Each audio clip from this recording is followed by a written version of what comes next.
Hello, everybody. Andy Goldberg here. Welcome back to the Founders Chair podcast.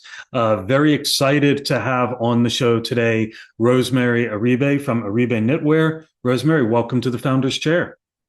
Thank you very much. Um, Delighted to be here. well, I'm really excited to hear your story, but I think first we just want to hear the personal story. So, could you just tell us a little bit about you personally, where you're from originally, where you live now, your hobbies, or So, just so we get to yes, know you? so I grew up in Edinburgh, a very lovely little city. And after school, I went off to Germany to do an apprenticeship. And that was the advice of my eldest brother. My brothers have been hugely influential in giving me advice because I really know nothing. And going to Germany, but I didn't know what to study. You know, everybody went to university after school, and I didn't know social worker. What should I do? And I managed to get an apprenticeship. I didn't even speak. I only spoke school German. So those 2 years helped me grow up, and it helped me also discover that I really didn't want to be in retail. I wanted to be maybe on knitwear or design or textiles. Yeah. So that's when I came back. And that experience taught me fluent German, which later on in my career, Germany is now a big market for us. So because I speak German. So then I came back and I actually studied what I wanted to study.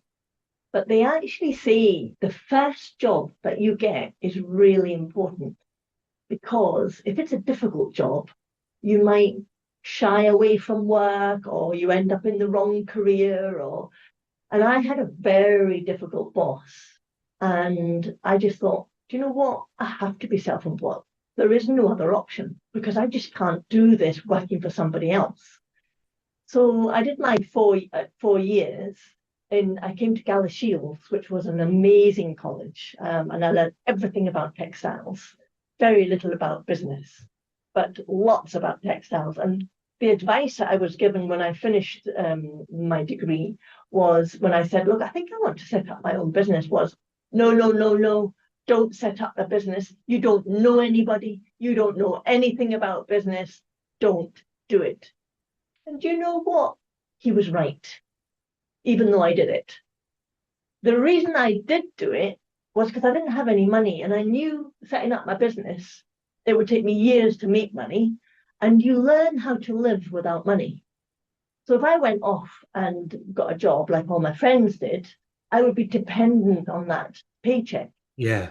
So I then just struggled along, not knowing anything. Am I talking too much? Should I No, no, stop a no. bit? This was because my second question was going to be how did you come about to being a business owner? So you're Yeah, basically yeah. leading So your I'm personal just, story into your I'm business just story. carrying it on. That's fine. Yeah, keep So, going. so the first job is quite important, and I just decided, look, I'm going to set up my own business. I need to learn everything about how to do it, but I think I could be self-employed, and then it gives me control over how I manage my life because I was a single parent at the time, and um, I was very lucky because a few months after finishing college, there was a scheme set up called Graduate Enterprise, and they paid you £40 a week, and they taught you all the basics: how to write a business plan, how to do cash flow, and the best advice because you ask about what advice. Received fabulous advice from experienced business people who came in to talk to us about their businesses. And one of them was talking about perseverance. You just got to persevere, which is what I did. I persevered through everything. And then the other advice I got is every problem has an opportunity. So when problems land on your lap, have a look. Where's the opportunity? And that was excellent advice. Yeah. So I have to sort of paint the picture of the scene in those days. No mobile phones. I had a phone where you had to go, you went round and round and round the dial phone. I And if you remember made a those. mistake, yeah, and you had to start all over again if you made a mistake. We had the yellow pages instead of computers. I used to sit on my stair on the stairs with a script and my phone, phoning up Harrods, in London. Hello, my name is. Can I Yep. speak to the buyer, please? So I was really posh because I had a typewriter and carbon copies. My friends all wrote everything. A lot of the factories did everything by hand, carbon copies, handwritten delivery notes, handwritten invoices. I typed mine. So you were told don't do it, don't go into business for yourself because we didn't teach you anything about business. You don't know anything about business, right? So um, what gave you the confidence to go out and do it? Was it this course, the graduate enterprise thing that okay, now I have No, some skill. Did you do the business before you got the skills, or did you get the skills before you went into business, or both at the same time? I guess, the saying is if you want to learn to swim, throw them into the deep end. Well, I kind of threw myself into the deep end. And not knowing anything. And all the time is I've got a question, right? What is I wasn't even quite sure what a knitwear designer did, because we didn't get we learned so much about knitwear, but we didn't actually know how the factory worked. Because most people then went to the factory and then they learned it. So I had to knock on doors in factories, and I realized that I needed money, so I had to try and get consultancy work with. There was a lot of factories around there, so I um, tried to got little jobs, design jobs for factories, so I could see how the factory worked, see how to do specification sheets, which is the how to knit a jumper, and telling other people how to knit the jumper. I also, so basically, I hand knitted on a knitmaster machine my first collection. I went down to London and I managed to get a little fashion show, and I got an amazing order from Canada. And I went home and I knitted that order. So that was my first experience of exporting.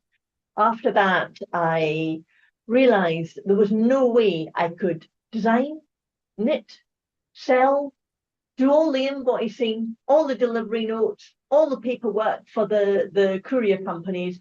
There's only one of me, and I had to have some sleep and manage things. So that's when I realized you have to outsource. So I outsourced, first of all, the knitting. So I think it's also teaching you, um, you have to think about your life. What is it you want to do with your life? How does the business fit in with your life? Because Mm, you can't do everything. So I very quickly, by running, knocking on doors, selling, getting tiny little orders, it wasn't paying the bills. I realized I had to get bigger orders. I'm on my own. I can't afford to get lots of little orders. I need someone to order 200 pieces of that, 200 pieces of this.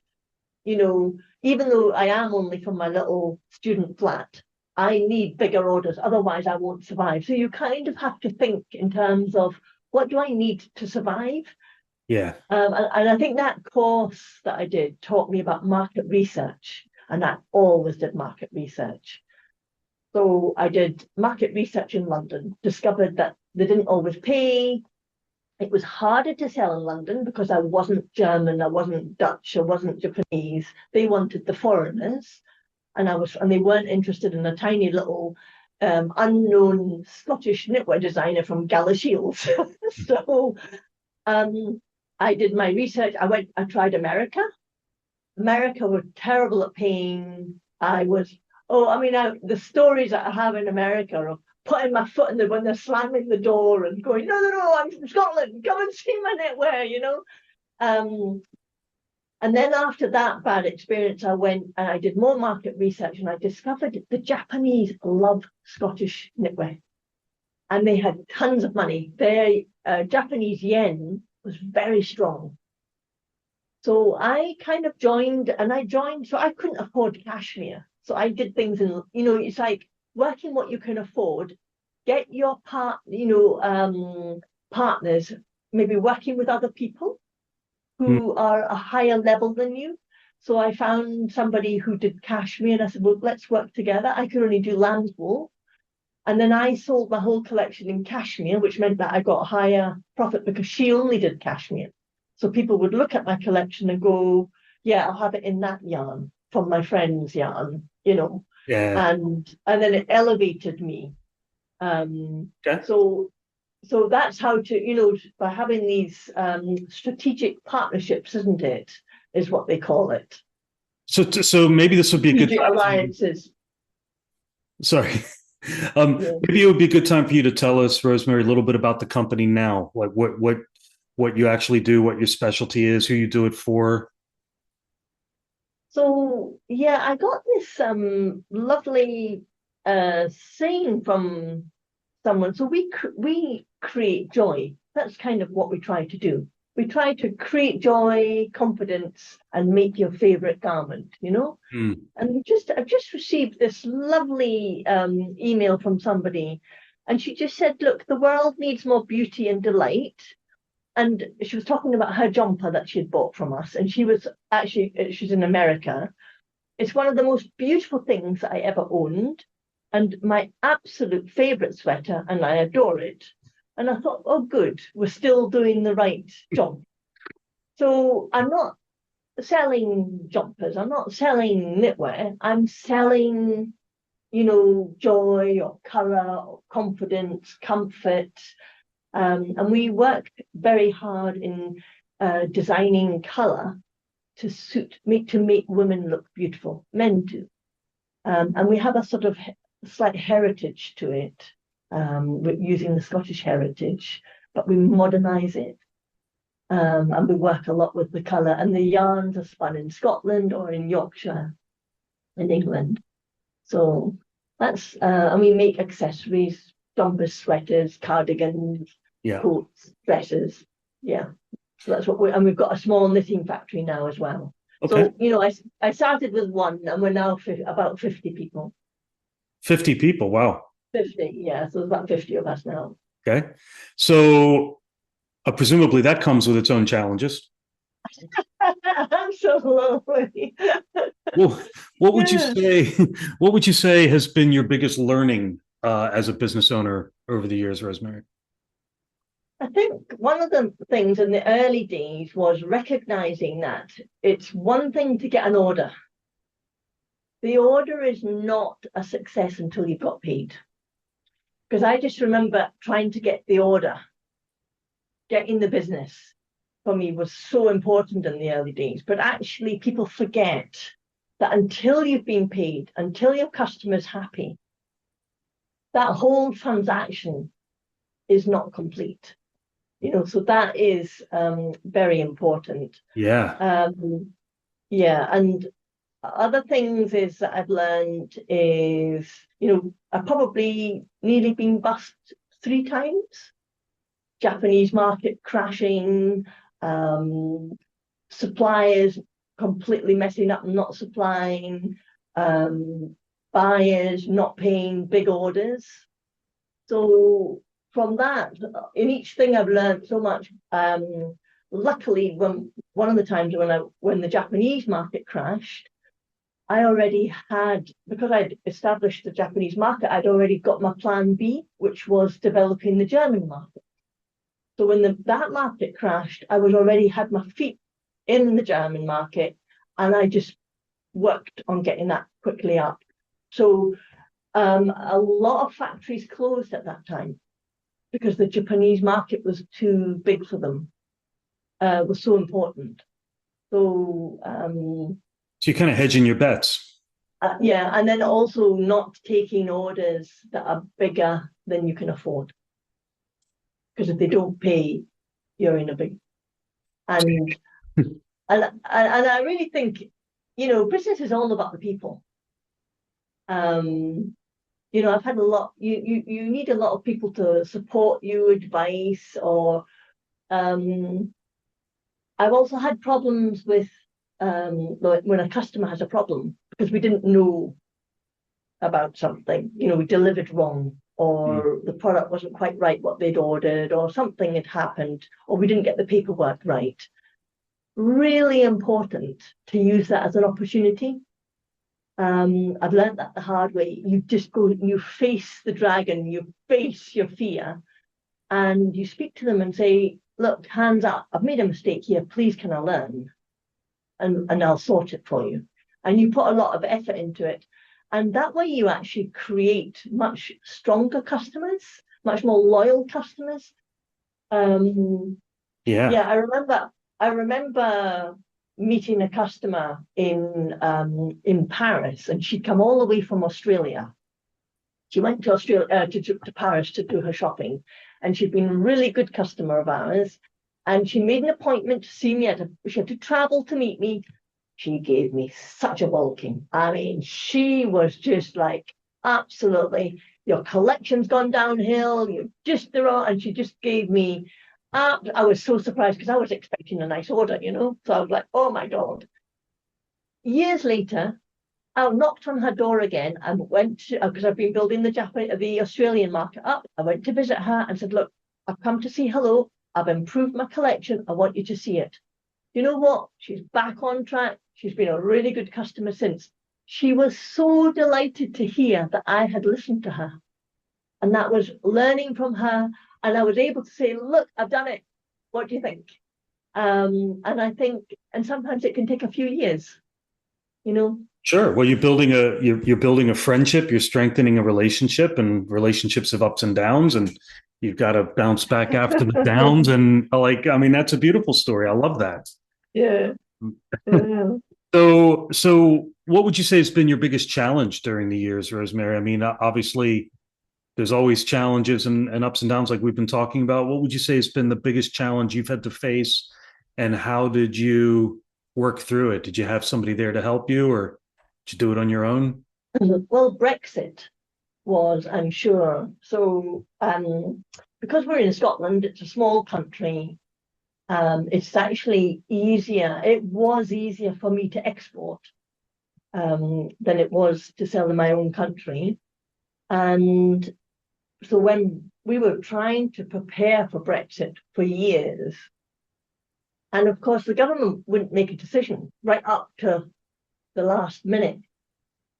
And I have several Polish people working here. And one of the ladies I made into my finance director because she'd always done my accounts for me. And over COVID, all we could do was have these team meetings. And I just said, look, we need a depot or something in Europe. Otherwise, we can't ship. We're going to lose our. We've still got the same beautiful big German customers.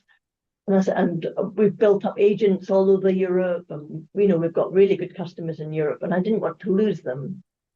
And so she managed to help with my team to establish this Polish depot. So we just shipped all our knitwear to Poland. And we managed to do it. She found, so it actually ended up like a glorified biggish garage. It wasn't even a proper depot or such, but we got it all shelved, and we employed someone over there. And, she did all this work together. There was a team of us, but she did a lot of work. And setting up the Polish bank account was really very stressful. But when then Brexit happened, I received a letter from one of our largest customers. They've got big, like, department stores, big catalog, big online. And they say, we're no longer going to buy from anything from Britain. I was able to write back in German and say, don't worry, it's fine. You'll have nothing to do with Britain. We're in Europe.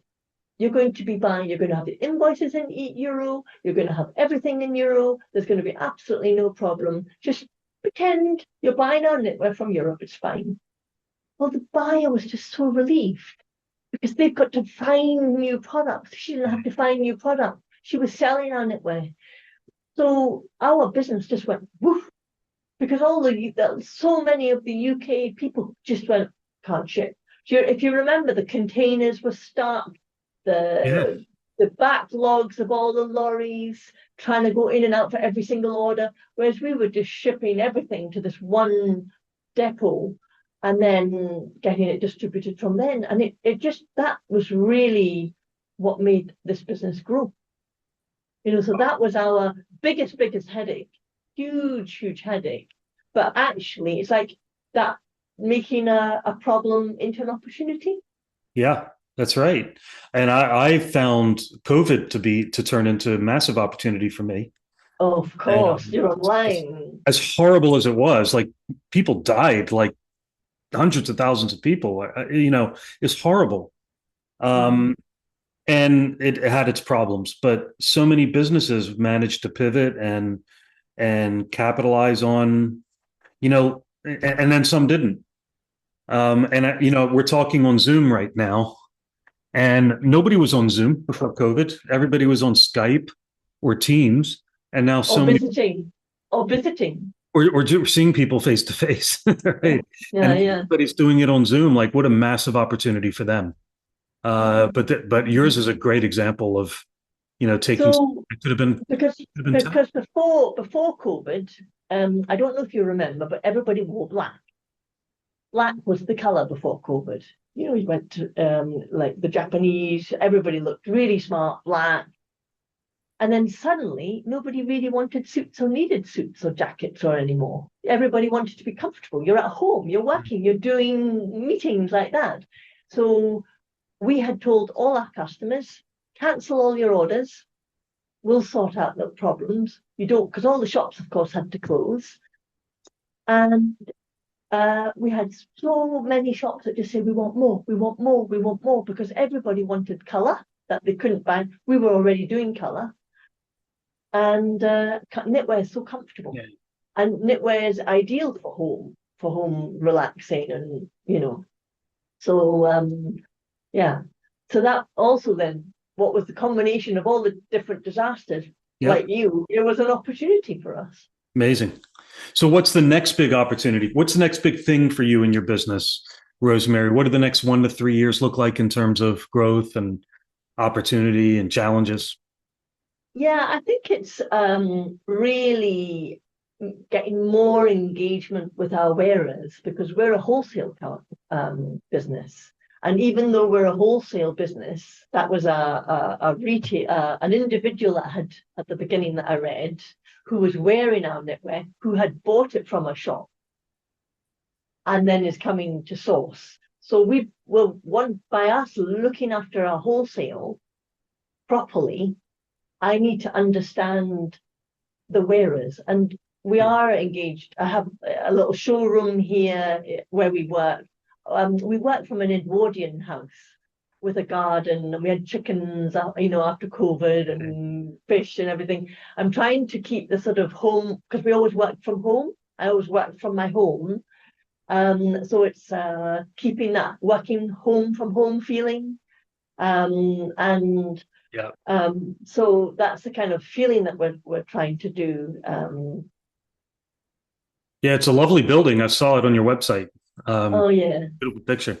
So, you may have already covered this, but do you have any other advice or words of wisdom for business owners or would-be business owners who are just starting out on their own or who are thinking about going out on their own? Yeah, I really do believe in your customer. So, for example, I'm a knitwear designer. So obviously I do knitting, but I have to understand who I'm knitting for. I need to understand what their problems are.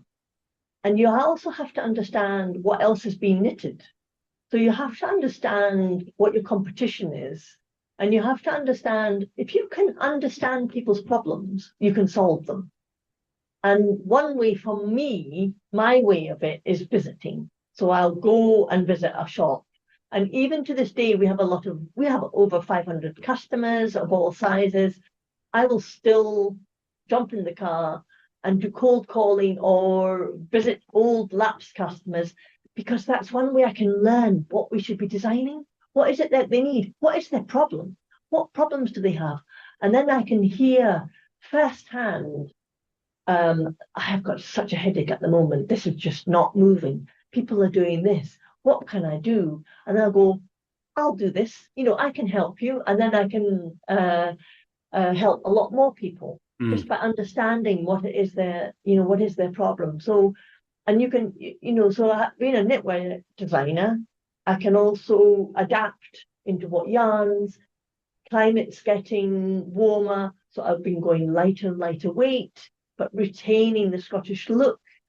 So it's really, I do still believe in doing the old-fashioned, visiting people, listening to what they're saying, seeing, in my case, it's retailers. Yeah. What is the actual problem, and then finding a way to support to resolve that. It's all, and going back to understanding the wearers, what is it that the wearers need so that our retailers can sell it? definitely. So you seem to really value the relationships with your suppliers, wholesalers, retailers, customers, everybody, right? You're in a people business. I think so. Absolutely. Yeah. Because I mean, my goodness, we all need help. And I can have a supplier. I remember one supplier, and we'd given them all the orders and everything, and he was up in Shetland, and he just couldn't deliver. Oh, we've got a wedding. Oh, we've got a funeral. Oh, my lamb's a lambing. I can't possibly knit. I mean, that's life of an island. And he just said, we have, it's a particular technique, you link garments together. It's a trained technique. He said, I don't have any of them. They're all off. I just can't get them in, so I can't finish your garments. I said, don't worry. I'm going to design a collection. You just knit me fabric. And I got the knitted fabric and I lined them with cotton. I ended up with, using this, turning someone his problem, got my knitted fabric, and I made lined garments that sold really well. I had a headache trying to make them all, but that was my headache, which I could control. So at least I had garments to sell, and I had a complete new collection that I wouldn't have even designed if he hadn't had that problem. So, it's amazing how you get new, better designs because of a problem, of someone else's, because of a supplier's problem. And that's working together. Indeed. Well, look, we've come to the end of the conversation, I'm afraid. But I mean, I could talk to you all day, because it sounds like you've probably got plenty of stories and plenty of other learnings and things along the way that we could all benefit from. We might need to have a part 2 of this at some point down the line, Rosemary. But I have to say, for now, it's been an absolute pleasure speaking with you today and finding out more about you and your business. So thank you so much for being on the Founders Chair podcast. Thank you, Andy. It's delightful to meet you. Thank you. And thanks to all of our viewers, as always, for tuning in, and keep an eye out, because there's plenty more to come. But in the meantime, it's just to say thanks again to Rosemary Eribe of Eribe Knitwear. Rosemary, thanks once again. Okay, then. Bye-bye, everybody. Bye.